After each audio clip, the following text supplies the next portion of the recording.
ఐబొమ్మ రవిని అరెస్ట్ చేశారంట. అయితే ఏంటి, పైరసీ వల్ల ఇండియన్ సినిమా ఇండస్ట్రీకి 20,000 కోట్ల రూపాయలు నష్టం జరిగిందంట. అంటే ప్రజలకు 20,000 కోట్ల రూపాయలు లాభం జరిగిందనేగా. సినిమా ఇండస్ట్రీ వాళ్ళేమైనా నీతి నిజాయితీగా ఉన్నారా? ముళ్ళుని ముళ్ళుతోనే తీయాలిగా. అట్టర్ ఫ్లాప్ సినిమాని తీసుకొచ్చి సూపర్ హిట్, బ్లాక్ బ్లస్టర్ అంటూ అబద్ధాలు చెబుతున్నారే. సినిమా హిట్ కాకున్నా సక్సెస్ మీట్లు పెట్టి మరీ సూపర్ హిట్ అని చెబుతారే. 10 కోట్లు ఖర్చు పెట్టి 100 కోట్లు అయిందని అబద్ధాలు చెబుతారే. సినిమా హీరోకి 100 కోట్ల రెమ్యునరేషన్ ఇచ్చి సినిమా ఇండస్ట్రీలో పనిచేసే కార్మికులకు మాత్రం 100 రూపాయలు పెంచడానికి తలప్రాణం తోకకు వస్తుందా? ప్రేక్షకులే దేవుళ్ళని చెప్పి ఆ సినిమా ప్రేక్షకులకే గుండు కొడుతున్నారే. మీ హీరో రెమ్యునరేషన్ తగ్గించుకుంటే సినిమా బడ్జెట్ అంత అవ్వదు కదా. మీరు డబ్బులు సంపాదించాలనే స్వార్థంతో సినిమా తీసి ప్రేక్షకుల బలహీనతను అడ్డు పెట్టుకుని వాళ్ళ ముక్కు పిండి మరీ వసూలు చేస్తున్నారే.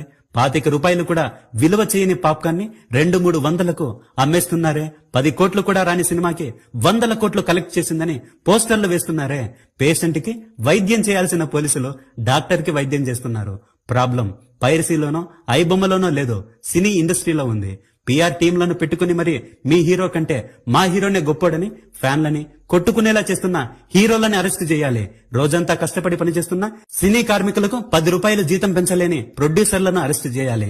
రైతులకు గిట్టుబాటు ధర ఇవ్వకుండా సినిమా వాళ్లకు మాత్రం అడిగిన వెంటనే టికెట్ ధరలను అమాంతంగా పెంచుతున్న ప్రభుత్వాన్ని అరెస్ట్ చేయాలి. స్టీల్ ప్లాంట్ ని, మెడికల్ కాలేజీలను ప్రైవేట్ పరం చేస్తూ ప్రజల గుండెల మీద తంతున్న ప్రభుత్వాన్ని ప్రశ్నించకుండా ప్రజలందరూ రోడ్ల పాలైనా సరే కనీసం పట్టించుకోకుండా వీళ్ళ సినిమాకైతే మాత్రం ఫంక్షన్లు పెట్టి మరి మా సినిమాకి రండి, మా సినిమానే చూడండి అని చెబుతున్న సినీ ఇండస్ట్రీ మొత్తాన్ని అరెస్ట్ చేయాలి.